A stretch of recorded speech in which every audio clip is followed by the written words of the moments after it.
माझे नाव शिवानी अजित मुगदुम. मी आता 4थी शिकत आहे. माझ्या शाळेचे नाव जिल्हा परिषद प्राथमिक शाळा खंडोबाचवाडी.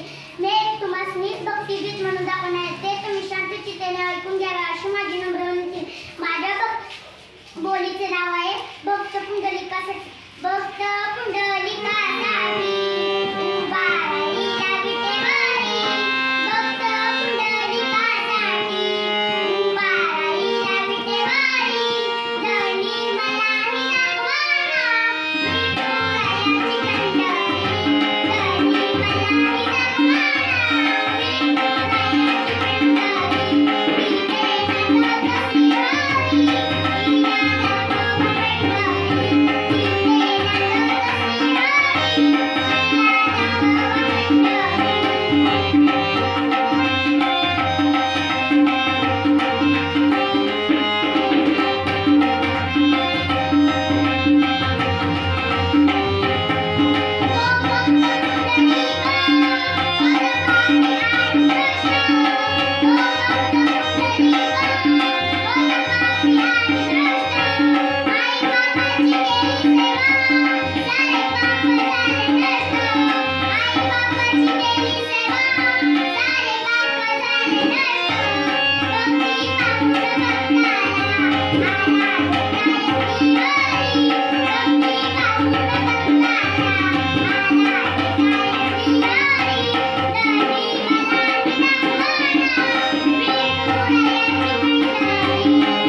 Thank you.